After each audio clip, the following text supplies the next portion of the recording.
যিনি দোষর হয়ে বিগত দিনে আওয়ামী লীগে আপনি অনেক কিছু করছেন, সিদ্দিককে ছাত্র জনতা ধরে ডিবির হাতে আমরা দিয়ে দিচ্ছি। এখন কেন সিদ্দিক অ্যারেস্ট হবে না এটা বিষয়, আর এই সিদ্দিক অবশ্যই তার আওয়ামী লীগের দোষরে মামলা অ্যারেস্ট হয়ে কালকে আমরা কোর্টে দেখতে চাই। যেই সিদ্দিক আপনি দেখেন আপনার আওয়ামী লীগের দেখেন ভাই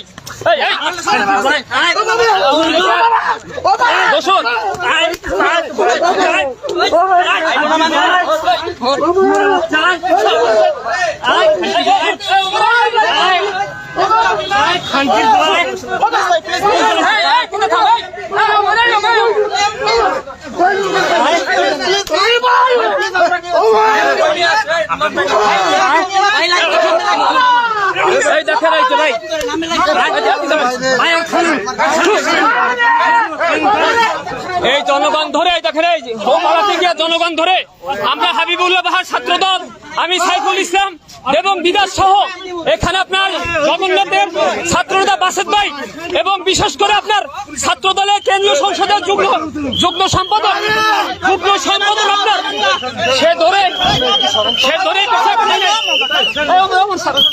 এই দেখেন আমরা এখন পুলিশের হাতে আমরা দিয়ে দিলাম, সমর্থ করলাম।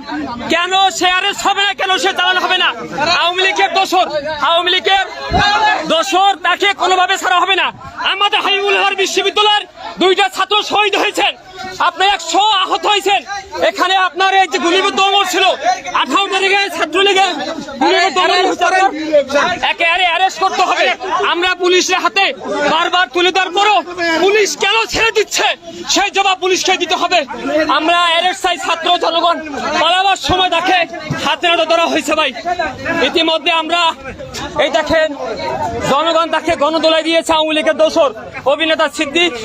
আমরা তাকে থানায় আমরা ডিবি অফিসে নিয়ে আসছি, কিন্তু ডিবি কোনো কার্যক্রম করছে না। বারবার বলছে এখন পুলিশ নিয়ে আসছে, তাকে রমনা থানায় অবশ্যই সোপর্দ করতে হবে।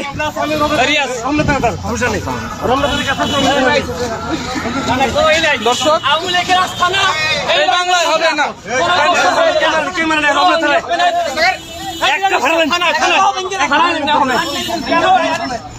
ভাই